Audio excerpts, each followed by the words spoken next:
Well, that's it. I am just so frustrated with SoFi, and many of you are frustrated with SoFi too. Good earnings last quarter, and the stock drops like a rock and is now down over 40%. And the same thing happened last quarter before, with an earnings beat being rewarded with a complete beatdown. And looking at the comments section, many of you have sold or have started selling or are planning to sell. So does that mean I am considering selling too? I mean, is it time to finally cut bait with SoFi and move the money into other stocks that are on a great discount? I'll answer those questions and walk you through the entire discussion so you can make an informed decision in exchange for a gentle tap of that like button. And don't forget to subscribe too. So did last week have you up at night worried or at least thinking about what to do? Do you ever think about selling because you just don't know what else to do in this crazy market? And maybe the wild swings and noise has you checking your phone all day waiting on the latest news or for the stocks that you own to just drop off a cliff.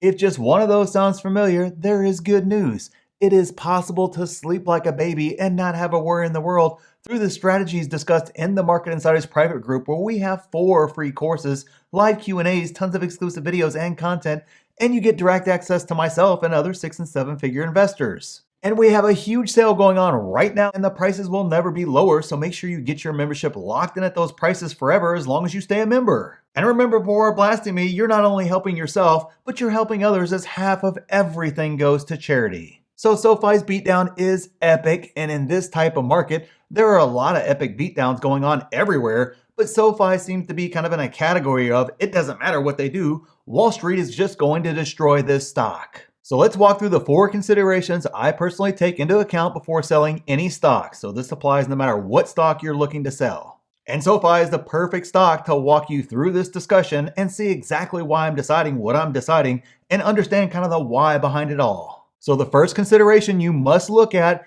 is, what was my long-term plan with SoFi stock? I mean, are you making decisions based on price fluctuations or based on your plan? And remember, I also plan my exits as well. I mean, I plan if and under what circumstances will I take a profit. I also plan out how much loss I'm willing to accept before selling a stock.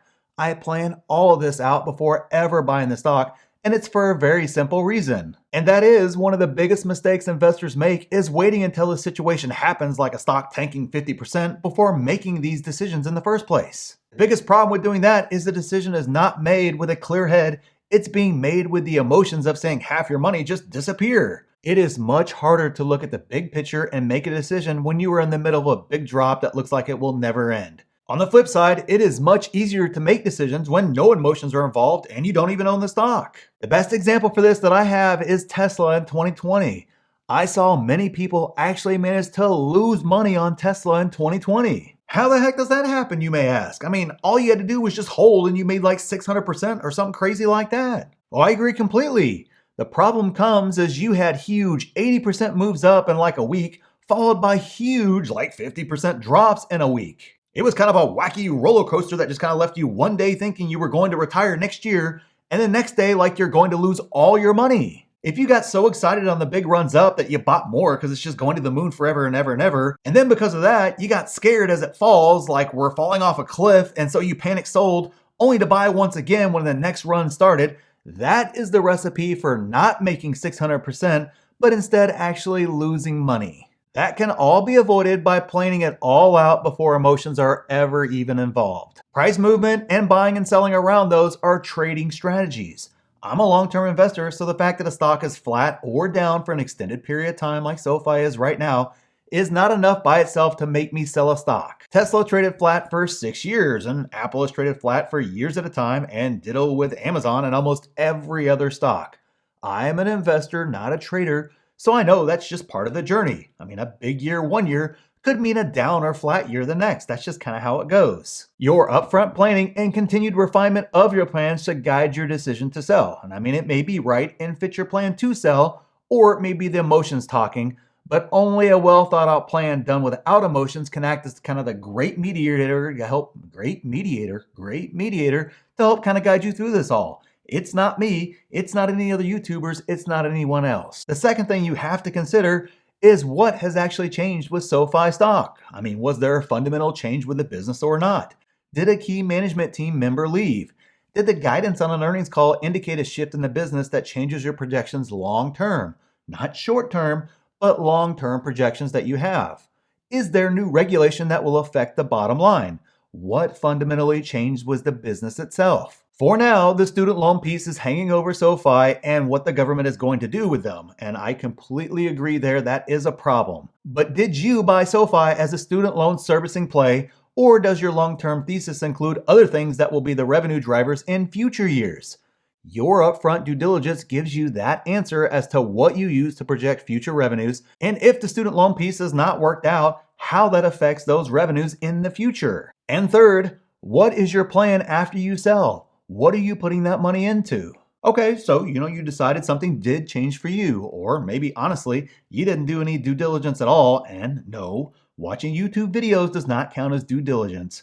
Or maybe you just even bought based on a hype channel, if you're being honest, and you didn't really know what you bought.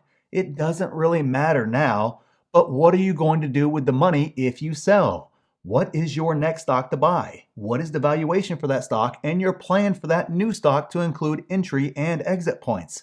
All of that needs to be worked out, or you will be in the same spot again if that stock doesn't rocket up like you think it will. Another question to ask yourself is, are you going to sell and buy again if it tanks more? Are you perhaps engaging in market timing? Well, you won't know until you plan out what you will do with that money. And fourth, how will you react to the following scenarios? How will you react if you sell SoFi now and it runs up to $10 again or more after the next earnings call? How will you react if the stock you bought instead is just flat during that time, or even worse, it goes down while SoFi goes up? Will you be inclined to sell that stock and try to buy back into SoFi? How will you react if they're both down? I mean, are you just going to get out of the market altogether? Going through these types of thought processes before you do anything will help prepare you to deal with and plan for it, more importantly, no matter what actually happens. You will be prepared. So did I sell SoFi, or am I considering selling SoFi? Well, the answer to that is quite simple. No, I did not sell, and I'm not considering selling SoFi at this time. Now notice I said at this time. I have no fear of SoFi dipping or staying flat for an extended time, as I'm not a trader, I'm a long-term investor, and that is nothing new for me. But I'm also not going to go all in either.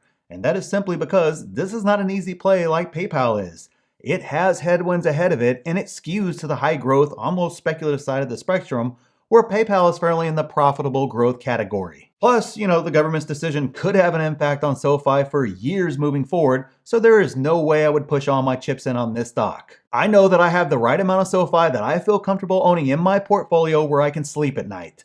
But there is nothing new that suddenly changes my thoughts on SoFi personally, and I know sometimes stocks trade flat or down for months or even years. So to me, this is just all part of the journey with a high growth stock that's in a down market. The good news is the stock has been beaten down for so long that rubber band is getting tighter, so when it does run again, it will be a strong run.